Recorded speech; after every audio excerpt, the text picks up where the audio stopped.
Fifth module के laser के part में हम लोग इस वीडियो में इन टॉपिक्स पर चर्चा करेंगे। Main components of A laser and Ruby laser, construction, working and properties of Ruby laser. तो हमारा टॉपिक है main components of A laser. तो किसी भी लेज़र को डेवलप करने के लिए 3 मेन कंपोनेंट्स रिक्वायर्ड होते हैं, जिनमें पहले को हम कह रहे हैं एक्टिव मीडियम, दूसरे को बोल रहे हैं pumping source and third is optical resonator और कैविटी। आइए इसको एक डायग्राम की हेल्प से समझते हैं। तो आप देख रहे हैं कि लेज़र का सबसे पहला जो मेन कंपोनेंट है वो एक्टिव मीडियम है।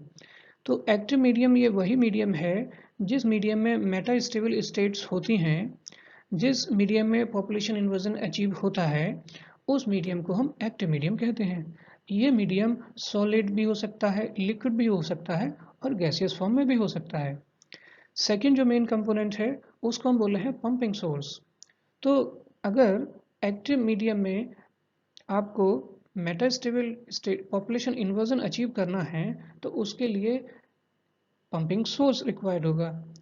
तो वो पंपिंग सोर्स ग्राउंड स्टेट के एटम्स को एक्साइटेड स्टेट में पहुंचाएगा और एक्टिव मीडियम में पॉपुलेशन इन्वर्जन की कंडीशन को अचीव करेगा।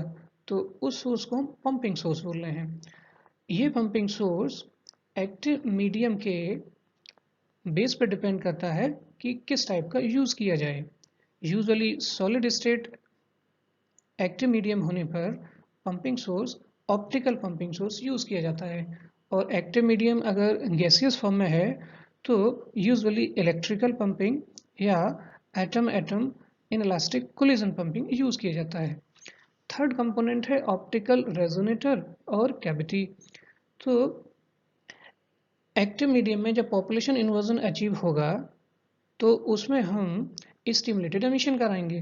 तो स्टिमुलेटेड एमिशन के थ्रू जो फोटॉन्स निकलेंगे, उन फोटॉन्स की हेल्प से फर्दर ये स्टिमुलेटेड एमिशन होता रहे, तो उन फोटॉन्स के कुछ पार्ट को कंजर्व रखना पड़ेगा।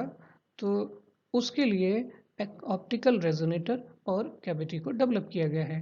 तो ये ऑप्टिकल रेजोनेटर या कैविटी बेसिकली एक्टिव मीडियम के दोनों एंड्स पे 2 मिरर के कॉम्बिनेशन से डेवलप किया जाता है। एक साइड का जो मिरर है वो पार्शियली रिफ्लेक्टिंग होता है और दूसरी साइड का जो मिरर है वो फुल्ली 100% रिफ्लेक्टिंग मिरर होता है। तो इस टाइप के कॉम्बिनेशन के लिए ऑप्टिकल रेजोनेटर या कैविटी कहते हैं। तो किसी भी लेज़र को एक्सप्लेन करने के लिए हमें उस लेज़र को इन्हीं 3 कंपोनेंट्स के फॉर्म में एक्सप्लेन करना होता है। So now let us come to understand the ruby laser. तो आपने देखिए ये क्रिस्टल्स दिखे होंगे, ये रूबी क्रिस्टल्स हैं। ये एल्यूमिनियम ऑक्साइड के क्रिस्टल्स हैं, और जब एल्यूमिनियम ऑक्साइड में कुछ क्रोमियम मिक्स करते हैं तो इसका कलर रेडिश हो जाता है, ये रेड कलर का क्रिस्टल हो जाता है। तो इसी क्रिस्टल को रूबी लेज़र डेवलप करने के लिए यूज़ किया गया है। तो रूबी लेज़र को सबसे पहले 1960 में अमेरिकन फिजिसिस्ट ने डेवलप किया है, उनका नाम है मेमन, और ये 3 लेवल लेज़र सिस्टम है, और ये एक सबसे बनने वाली पहली लेज़र है, जो सबसे बनने वाली पहली सॉलिड स्टेट लेज़र भी है। तो इसके हम सिंबॉलिक डायग्राम देखते हैं। देखिए ये रूबी लेज़र के सिंबॉलिक डायग्राम है, और ये डायग्राम इजी टू ड्रॉ है। तो किसी भी लेज़र की कंस्ट्रक्शन को जब हमें एक्सप्लेन करना होता है, तो हमने अभी जो लेज़र के 3 कंपोनेंट्स पढ़े हुए हैं, हमें उन कंपोनेंट्स को ही बेसिकली एक्सप्लेन करना होता है, वही उस लेज़र की कंस्ट्रक्शन होती है। तो आइए रूबी लेज़र की कंस्ट्रक्शन को उन लेज़र कंपोनेंट्स के बेस पे समझते हैं। तो अब हम रूबी लेज़र की कंस्ट्रक्शन को डिस्कस कर रहे हैं। हमने भी देखा है कि किसी भी लेज़र के 3 मेन कंपोनेंट्स हैं, active medium, pumping and cavity resonator. तो किसी भी लेज़र के लिए जब हम इन कंपोनेंट्स को एक्सप्लेन करते हैं तो वो लेज़र की कंस्ट्रक्शन होती है। तो आइए इन कंपोनेंट्स के बेस पे रूबी लेज़र को एक्सप्लेन करते हैं। तो एक्टिव मीडियम, तो रूबी का जो क्रिस्टल है वो एल्यूमिनियम ऑक्साइड का क्रिस्टल है, जिसको रॉड की शेप में कन्वर्ट किया हुआ है, और इस क्रिस्टल में 0.05% क्रोमियम ऑक्साइड की मिक्सिंग कर दी है। तो क्रोमियम ऑक्साइड एक ये डोपेंट है, इसकी डोपिंग की गई है इसमें। तो होगा क्या, क्रोमियम के जो कुछ आयंस हैं वो एल्युमिनियम को रिप्लेस कर देंगे और इसकी वजह से इसका जो कलर है वो रेड कलर का हो जाएगा। तो क्रोमियम, तो जो रूबी लेज़र का जो कलर रेड है वो क्रोमियम आयंस की वजह से है। तो इस तरीके से हम देख रहे हैं कि जो क्रोमियम आयंस हैं उन क्रोमियम आयंस में मेटास्टेबल स्टेट्स होती हैं, तो ये एक्टिव मीडियम की तरह बिहेव करता है। हालांकि एक्टिव मीडियम सॉलिड स्टेट है। फिर हम देखते हैं पंपिंग। तो पंपिंग वो टेक्निक है जिसके थ्रू पॉपुलेशन इन्वर्जन अचीव करते हैं। तो रूबी जो क्रिस्टल, चूंकि सॉलिड स्टेट का क्रिस्टल है, सॉलिड स्टेट के मीडियम के लिए जो हम पंपिंग यूज़ करते हैं वो ऑप्टिकल पंपिंग होती है। तो यहाँ ऑप्टिकल पंपिंग के लिए एक जीनोन की डिस्चार्ज ट्यूब कंसिडर की गई है। इस डिस्चार्ज ट्यूब को रूबी रॉड के अराउंड रैप किया गया है और जब इस ट्यूब में इलेक्ट्रिकल डिस्चार्ज पास करते हैं तो इससे फ्लैशेस निकलती हैं। वो फ्लैशेस चूँकि लाइट के फॉर्म में हैं, ऑप्टिक्स के फॉर्म में हैं, तो ये ऑप्टिकल पंपिंग को रिप्रेजेंट कर रहा है। तो जब ये फ्लैशेस रूबी रॉड पर पड़ती हैं तो जो ग्राउंड स्टेट के एटम्स हैं क्रोमियम में वो एक्साइटेड स्टेट में चले जाते हैं और इस तरीके से पॉपुलेशन इन्वर्जन अचीव हो जाता है। तो इस तरीके से हम देख रहे हैं कि optical pumping xenon discharge tube के थ्रू इसमें यूज़ की गई है। ऑप्टिकल रेजोनेटर और कैविटी ये किसी भी लेज़र का थर्ड मेन कंपोनेंट है। तो रूबी लेज़र में ऑप्टिकल रेजोनेटर रूबी रॉड के दोनों एंड्स को पॉलिश करके डेवलप किया जाता है। रूबी रॉड का एक एंड पार्शली रिफ्लेक्टिंग बनाया जाता है जबकि दूसरा एंड फुल्ली या 100% रिफ्लेक्टिंग बनाते हैं। तो ये जो अरेंजमेंट है पार्शली रिफ्लेक्टिंग और फुल्ली रिफ्लेक्टिंग एंड का, इसी को हम ऑप्टिकल रेजोनेटर कहते हैं। तो ये जो ऑप्टिकल रेजोनेटर है बेसिकली स्टिमुलेटेड एमिशन के लिए जो रिक्वायर्ड फोटॉन्स हैं उनको कंटेन करने का काम करता है। अच्छा, तो अब जो लास्ट इसका कंस्ट्रक्शन का पार्ट है वो है कूलिंग अरेंजमेंट। तो जब फ्लैशेस जीनोन ट्यूब से फ्लैशेस रूबी रॉड पे पड़ती हैं तो वो लगातार फ्लैशेस से ये रूबी रॉड हीट अप हो जाती है। तो इसको ठंडा करने के लिए एक ग्लास ट्यूब में इसको रखा जाता है और उसमें वाटर फ्लो होता रहता है और उससे इस रूबी रॉड को कूलिंग प्रोवाइड की जाती है। तो इस तरीके से हम देख रहे हैं कि जो रूबी लेज़र है वो 3 कंपोनेंट्स के फॉर्म में हम उसको एक्सप्लेन कर रहे हैं।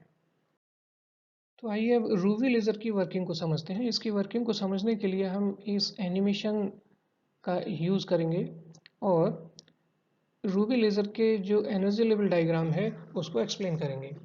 तो अगर हम इसके एनर्जी लेवल डायग्राम को एक्सप्लेन करें तो वही इसकी वर्किंग होगी।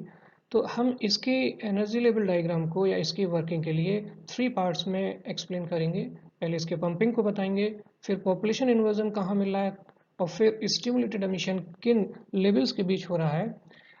तो इस फॉर्म में हम इसकी वर्किंग को समझेंगे। तो देखते हैं पंपिंग दिखते हैं। तो आप ये एनिमेशन डायग्राम में देख रहे हैं कि जीनोन फ्लैश ट्यूब से जब फ्लैशेस निकल रही हैं तो एक्टिव मीडियम में पॉपुलेशन इन्वर्जन हो रहा है। पॉपुलेशन इन्वर्जन से स्टिमुलेटेड एमिशन अचीव किया जा रहा है और वहाँ से ये लेज़र लाइट निकल रही है। अब हम अपने एनर्जी लेवल डायग्राम को एक्सप्लेन करते हैं। तो जब जीनोन फ्लैशेस निकलती हैं तो ग्राउंड स्टेट के एटम्स को वो एक्साइटेड स्टेट E3 में पहुंचा देती हैं, क्योंकि उन जीनोन फ्लैश की जो एनर्जी वो 5500 एंगस्ट्रॉम की है और E1 और E3 का जो डिफरेंस है वो इस एनर्जी लेवल के करस्पॉन्डिंग है। तो ग्राउंड स्टेट से जो एटम है सीधे एक्साइटेड स्टेट E3 में पहुंच जाते हैं। ये एक्साइटेड स्टेट शॉर्ट लिव्ड है। 10⁻⁸ सेकेंड में एटम्स तुरंत अपनी ग्राउंड स्टेट में आते हैं, स्पॉन्टेनियस एमिशन होता है। तो जो डायरेक्ट ग्राउंड स्टेट में आ जाते हैं स्पॉन्टेनियस एमिशन के थ्रू वो हमारे किसी भी काम के नहीं है, लेकिन इस प्रोसेस के थ्रू कुछ एटम्स जब E2 स्टेट में आते हैं तो E2 मेटा स्टेबल स्टेट है और उस मेटा स्टेबल स्टेट से डायरेक्ट ग्राउंड स्टेट में नहीं आ पाते। तो धीरे धीरे ये जब फ्लैशेस चलती जाती हैं और ग्राउंड स्टेट से एटम एक्साइटेड स्टेट में जाते हैं और एक्साइटेड स्टेट से स्पॉन्टेनियस के थ्रू ग्राउंड स्टेट में आते हैं और बीच में मेटा स्टेबल स्टेट में कुछ एटम ट्रैप हो जाते हैं, तो धीरे धीरे एक सिचुएशन ऐसी आती है कि मेटा स्टेबल स्टेट E2 में जो नंबर ऑफ एटम्स हैं वो ग्राउंड स्टेट E1 से ज़्यादा हो जाते हैं। तो इस कंडीशन में E2 और E1 के बीच पॉपुलेशन इन्वर्जन अचीव हो जाता है। तो अब E2 में नंबर ऑफ एटम ज़्यादा है, E1 में कम है। तो जब E2 से E1 में कोई भी ट्रांजिशन होगा तो उससे एक फोटोन मिलेगा। अब ये फोटोन जब आगे की तरफ मूव कर रहा होगा तब एक्साइटेड स्टेट में यानी E2 लेवल में जो एटम्स हैं उनको स्टिमुलेटेड एमिशन के थ्रू ग्राउंड स्टेट में लाने के लिए स्टिमुलेट करेगा। तो एक से दो फोटोन होंगे, वो फर्दर एक्साइटेड स्टेट के एटम को ग्राउंड स्टेट में लेके आएंगे।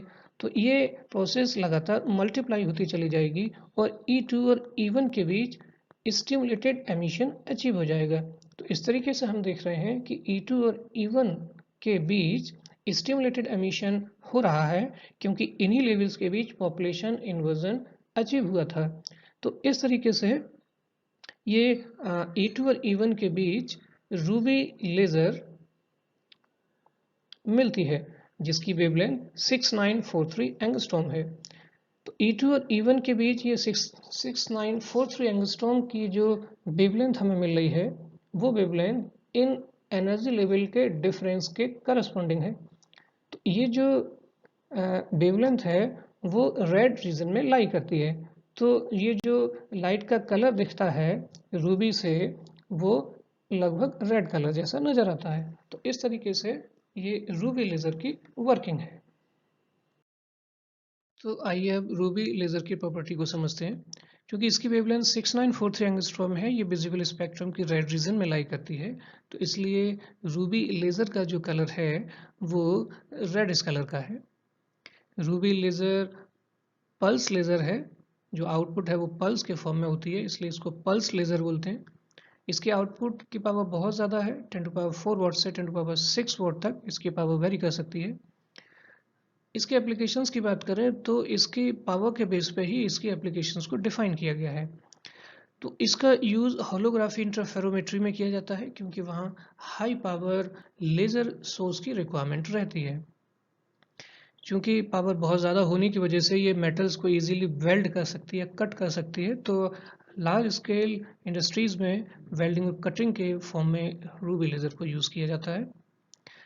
जो मटेरियल्स हाई प्रेशर पे ब्रेक हो सकते हैं तो उनमें ड्रिलिंग के लिए रूबी लेज़र का यूज़ किया जाता है।